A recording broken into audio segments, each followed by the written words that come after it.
Hello दोस्तों, तो कैसे हैं आप सब। मैं आपका स्वागत करता हूं अपने YouTube चैनल इंदौर की पाठशाला पर। आपका अपना YouTube चैनल, और हम आपके लिए लेकर आए हैं BCom final year financial management का बहुत इम्पॉर्टेंट पेपर के लिए IMP क्वेश्चंस।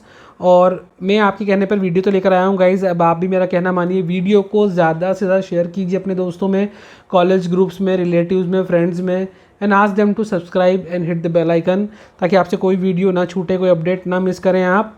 और वीडियो को स्टार्ट करने से पहले मैं आपसे भी उम्मीद करता हूँ कि आपने लाइक कर दिया होगा। नए हैं सब्सक्राइब कीजिए, बेल आइकन दबाइए। मोस्ट इंपॉर्टेंट क्वेश्चन आपके सामने शुरू होते हैं और आप बस अपना काम कीजिए, मेरे पे अपना काम छोड़ दीजिए। यूनिट फर्स्ट के अंदर स्टार्ट करते हैं। पहला क्वेश्चन बहुत important, what is meant by financial management. ये चैप्टर आपका सब्जेक्ट का नाम ही वही है, तो सब्जेक्ट के नाम से जुड़ा एक क्वेश्चन तो आपको पेपर में आएगा ही आएगा। और इसके साइलेंट फीचर क्या है, फाइनेंशियल मैनेजमेंट क्या है और इसका साइलेंट फीचर क्या है। देखिए, मैनेजमेंट पता है आपको, मैंने बताया था कि मैनेजमेंट क्या होता है, किसी भी चीज़ को मैनेज करना, है ना, कि क्या काम होगा, कैसे होगा, कहाँ होगा, कब होगा, कैसे होगा, कौन करेगा, उन चीज़ों को मैनेज करना। और फाइनेंशियल मतलब फाइनेंस को मैनेज करना, कि भाई पैसा कहाँ से आएगा, फाइनेंस कहाँ से इकट्ठा होगा, फाइनेंस को कहाँ पर यूटिलाइज़ करना है, कहाँ पर यूज़ करना है, वो सारा आपका फाइनेंशियल मैनेजमेंट में आता है। Next question, describe the principle of profit versus wealth maximization of financial management. ये क्वेश्चन आपका IMP है। ये पेपर में डायरेक्ट या इनडायरेक्टली आपसे कैसे भी पूछ सकते हैं, डायरेक्ट या इनडायरेक्ट। आपको इस वर्ड पे फोकस करना है, प्रॉफिट वर्सेस वेल्थ मैक्सिमाइजेशन। जहां आपको ये वर्ड दिख जाता है वहां पर आपको यही आंसर लिख कर आना है। एक शॉर्ट का आंसर है, describe the main limits of financial management. Financial management की लिमिट क्या होती है। Second chapter, again important, describe the function suggested by John H. Hampton. Financial function क्या होते हैं इसके बारे में आपको बताना है। किसके अकॉर्डिंग, जॉन J. हैम्पटन के अकॉर्डिंग फाइनेंशियल फंक्शन क्या होते हैं। देखिए, ये क्वेश्चन अगर आप कर लेंगे तो चाहे इनका नाम नहीं भी आए, आपको सिर्फ इतना आ जाएगा फंक्शन बताइए फाइनेंशियल फंक्शन, तब भी आप ये आंसर लिख कर आ सकते हैं। What do you understand by financial planning. Financial planning क्या होती है, distinguish between short term planning and long term planning. देखो, बहुत सिंपल बात है। प्लानिंग करना मतलब भाई क्या होने वाला है, कैसे होने वाला है, कौन करेगा, कब करेगा, है ना। Planning is deciding is one, what to do, how to do, for whom to do, where to do, when to do, सब प्लानिंग होती है। अब पैसा कहाँ से आएगा, कब आएगा, कौन ला के देगा, कैसे आएगा, ये सब प्लानिंग करना। अब प्लानिंग नॉर्मली 3 टाइप की होती है financial planning, short term, medium term और लॉन्ग टर्म।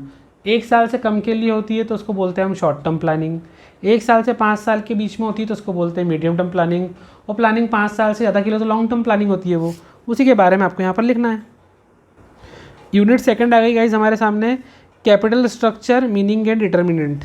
कैपिटल स्ट्रक्चर क्या होता है, फैक्टर अफेक्टिंग कैपिटल स्ट्रक्चर। देखिए, ये आपने 12th में भी पढ़ा है। कैपिटल स्ट्रक्चर नॉर्मली देखा जाए तो 2 टाइप का होता है, फिक्स्ड कैपिटल स्ट्रक्चर और working capital structure. Fixed capital में क्या होता है, जो भी आप मशीन खरीदते हो, बिल्डिंग खरीदते हो, ये सब कितनी कितनी क्वांटिटी में चाहिए, कितना चाहिए, कहाँ से इनका पैसा आएगा। फैक्टर अफेक्टिंग बताना भी है कि फिक्स्ड कैपिटल स्ट्रक्चर को क्या क्या चीज़ इफेक्ट करती है, वर्किंग कैपिटल को क्या इफेक्ट करती है ना। वर्किंग कैपिटल मतलब ऐसी कैपिटल जो रेगुलर यूज़ में आती है, जिनका यूज़ हम डेली अर्निंग करने में, बाइंग, सेलिंग, परचेसिंग करने में यूज़ करते हैं।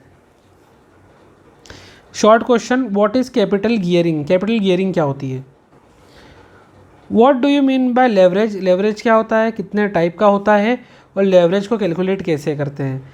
ये क्वेश्चन ओमिट बिल्कुल मत करना। देखिए, यूनिट वाइज स्टडी करना है, हर यूनिट के सारे क्वेश्चन लर्न करने नहीं बैठना है।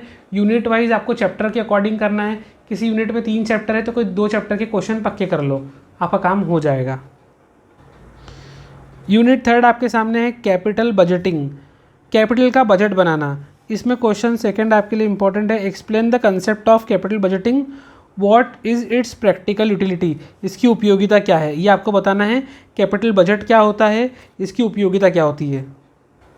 नेक्स्ट क्वेश्चन आपके सामने है, what is profitability index, which ranking is the best under 2 method. Ranking under profitability index method और ranking under net present value method, दोनों में से कौन सी अच्छी है और कौन सी आपके लिए बेस्ट है, क्या आपको करना चाहिए, ठीक है। और discuss the pay back period method of capital expenditure budgeting. इन दोनों में से आपको एक क्वेश्चन करना है, one question as your choice, जो आपको ठीक लगता है, जो आपको पढ़ने में इजी लग रहा है, आप इन दोनों में से बस एक क्वेश्चन कर लो, आपका काम हो जाएगा।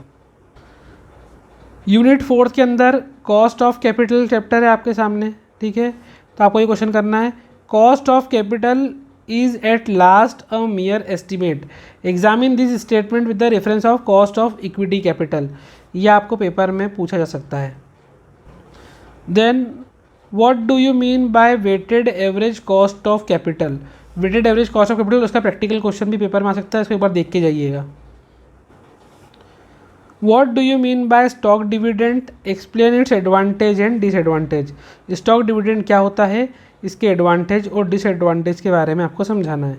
इसके शॉर्ट आंसर बहुत इंपॉर्टेंट है, वॉल्टर फार्मूला पेपर में पूछा जा सकता है, और गॉर्डन्स फार्मूला और मॉडल, ये दोनों क्वेश्चन पेपर में इस यूनिट में से आ सकते हैं, क्योंकि इन्हीं का प्रैक्टिकल अप्रोच भी है और इन्हीं के क्वेश्चन थ्योरी बेस्ड पे भी है। ये दोनों आपसे पेपर में पूछ चुके हैं और अभी भी आ सकता है। यूनिट 5 के अंदर अगर हम बात करें, management of working capital, meaning, importance and factor. Working capital क्या होती है, इसका मीनिंग बताना है, इंपॉर्टेंस बताना है और फैक्टर बताना है। इसमें आपको ये क्वेश्चन करना है, state the kind, necessity and importance of working capital. Working capital के प्रकार, आवश्यकता और इम्पोर्टेंस दोनों एक ही होते हैं, वही बताना है आपको। क्वेश्चन में बोला है state the danger of excessive working capital, जब आपके पास वर्किंग कैपिटल बहुत ज़्यादा होती है तो डेंजर की बात है, कैसे, उसके बारे में आपको समझाना है। वो बोलते हैं ना, अति सर्वत्र वर्जते, किसी बात की अति करना भी बुरी बात है, बस वही चीज़ें लिखना है इसके अंदर। Cash receivable and inventories management, cash receivable क्या होता है, इन्वेंट्री का मैनेजमेंट हम किस प्रकार करते हैं, कंसेप्ट आपको बताना है। क्वेश्चन है explain clearly the meaning of cash management and principal motives for holding cash and liquid assets.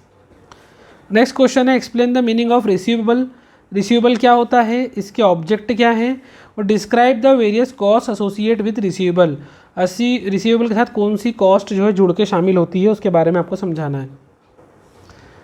Explain the modern techniques used for inventory control, inventory को कंट्रोल करने के लिए किस प्रकार की मॉडर्न टेक्निक का यूज़ किया जाता है, आपको वो बताना है। इसका क्वेश्चन पेपर में आता है, न्यूमेरिकल तैयार करके जाना।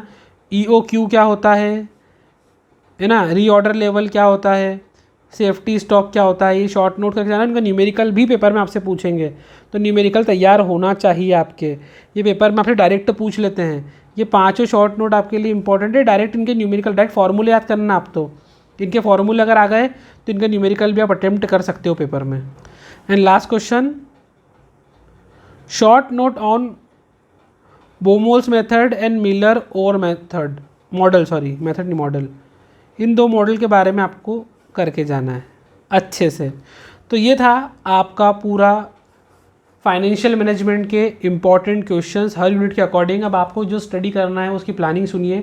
सबसे पहले जो यूनिट आपको छोटी लग रही है और जो क्वेश्चन, जैसे सारे क्वेश्चन ही सिंपल है, एक भी क्वेश्चन डिफिकल्ट नहीं है, लेकिन हाँ अभी आपके पास आज का दिन है तो आप लास्ट से करना स्टार्ट कीजिए।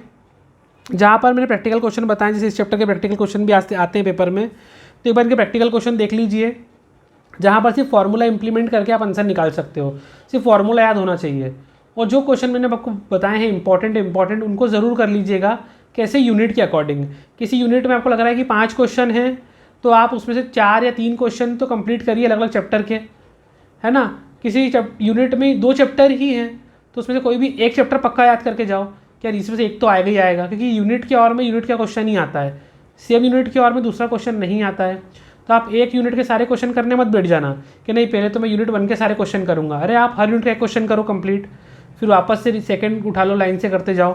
मतलब पहले 5th यूनिट का एक क्वेश्चन, फिर 4th यूनिट का, 3rd यूनिट का, 2nd यूनिट का, 1st यूनिट का, देन फिर रिवीजन करना स्टार्ट करो, तो आपका पेपर बहुत अच्छा जाएगा। All the best. देखिए मैंने अपना काम कर दिया है, आप अपना काम कीजिए, और अगर आपको सैम्पल पेपर चाहिए तो मैं वो भी डाल दूंगा एज सून एज पॉसिबल। या MP क्वेश्चन से इनको आपको ज़रूर करना है। और जय माता दी, मिलते हैं आपसे अगले पेपर तैयारी में। लाइक कीजिए, शेयर कीजिए, नए हैं सब्सक्राइब करें, बेल आइकन ज़रूर दबाएं। All the best guys.